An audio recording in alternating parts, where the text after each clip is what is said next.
Hello friends, ಇವತ್ತು ನಾವು ಬೆಳ್ಳುಳ್ಳಿ ಖಾರ ಚಟ್ನಿ ಮಾಡೋದು ನೋಡ್ಕೊಳ್ಳೋಣ. ಈ ಚಟ್ನಿ ನೀವು ಒಂದ್ಸಲ ಮಾಡಿ ಇಟ್ಕೊಂಡ್ಬಿಟ್ರೆ ಒಂದು ವಾರ 15 ದಿನ ಬಳಸ್ಕೋಬೋದು. ನೋಡಿ, ಖಾರನ ಇಷ್ಟಪಡೋರಿಗೆ ಒಂದೊಳ್ಳೆ ಚಟ್ನಿ ಅಂತಲೇ ಹೇಳ್ಬೋದು ಫ್ರೆಂಡ್ಸ್.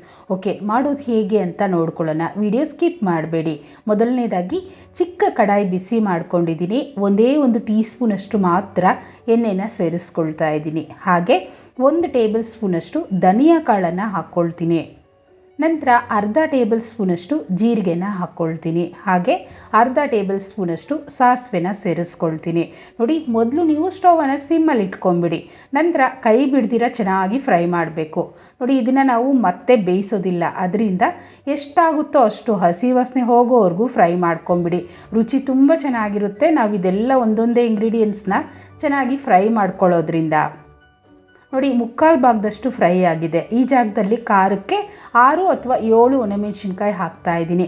ಚಟ್ನಿ ನಮಗೆ ಖಾರವಾಗಿದ್ದರೆ ಚೆನ್ನಾಗಿರುತ್ತೆ. ಅದರಿಂದ ಒಣಮೆಣಸಿನ್ಕಾಯಿ ಸ್ವಲ್ಪ ಹೆಚ್ಚಿಗೆ ಹಾಕ್ಕೊಳ್ಳಿ. ಇದನ್ನು ಅಷ್ಟೇ ಲೈಟಾಗಿ ಮಿಕ್ಸ್ ಮಾಡಿಕೊಂಡ್ರೆ ಸಾಕು. ತೆಗೆದು ನಾನು ಒಂದು ಪ್ಲೇಟಲ್ಲಿ ಹಾಕಿಟ್ಕೊಳ್ತೀನಿ. ನಂತರ ಅದೇ ಕಡಾಯಲ್ಲೇ 4 ಗಡ್ಡೆಯಷ್ಟು ಬೆಳ್ಳುಳ್ಳಿನ ನೀಟಾಗಿ ಬಿಡಿಸಿ ಸೇರಿಸ್ಕೊಳ್ತಾ ಇದ್ದೀನಿ. ನೋಡಿ, ಈ ಬೆಳ್ಳುಳ್ಳಿನೂ ಅಷ್ಟೇ ಚೆನ್ನಾಗಿ ಹಸಿ ವಾಸನೆ ಹೋಗಬೇಕು. ಇದರಲ್ಲಿ ಮತ್ತೆ ಏನು ಎಣ್ಣೆ ಹಾಕೋ ಅವಶ್ಯಕತೆ ಇಲ್ಲ ಫ್ರೆಂಡ್ಸ್. ಬೇಕು ಅನಿಸಿದ್ರೆ, ಅಂದರೆ ತಲ ಹಿಡಿತಾ ಇದೆ ಅನಿಸಿದ್ರೆ ಮಾತ್ರ ಸ್ವಲ್ಪ ಎಣ್ಣೆನ ನೀವು ಸೇರಿಸ್ಕೊಂಬಿಡಿ. ಇದು ಅರ್ಧ ಭಾಗ ಫ್ರೈ ಆದ ನಂತರ ಇದರಲ್ಲಿ ನಾನು 2 ಇಂಚಷ್ಟು ಶುಂಠಿನ ಸೇರಿಸ್ಕೊಳ್ತೀನಿ.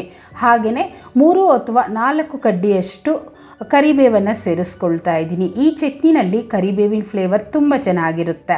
ಅದರಿಂದ ಒಂದು ಸ್ವಲ್ಪ ಹೆಚ್ಚಿಗೆ ಹಾಕ್ಕೊಳ್ಳಿ. ನಮಗೆ ಈ ಚಟ್ನಿನಲ್ಲಿ ನೆನ್ಪಿಟ್ಕೋಬೇಕಾಗಿರೋದು ಏನು ಅಂದರೆ, ನಾವು ಫ್ರೈ ಮಾಡೋದು ಚೆನ್ನಾಗಿ ಮಾಡಿಕೊಂಡ್ರೆ ಚಟ್ನಿ ರುಚಿ ಇರುತ್ತೆ.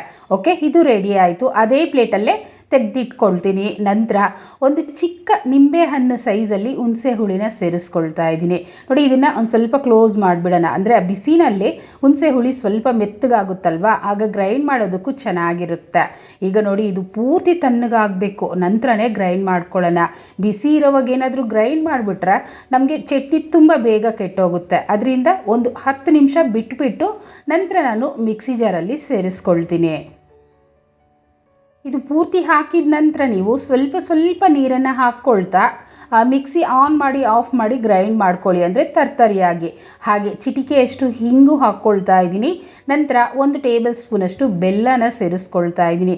ಒಂದು ಸ್ವಲ್ಪ ಸಿಹಿ ಇದ್ದರೆ ತುಂಬ ಚೆನ್ನಾಗಿರುತ್ತೆ ಫ್ರೆಂಡ್ಸ್, ಟ್ರೈ ಮಾಡಿ ನೋಡಿ. ಹಾಗೆ ರುಚಿಗೆ ತಕ್ಕಷ್ಟು ಉಪ್ಪನ್ನು ಹಾಕ್ಕೊಂಡಿದ್ದೀನಿ.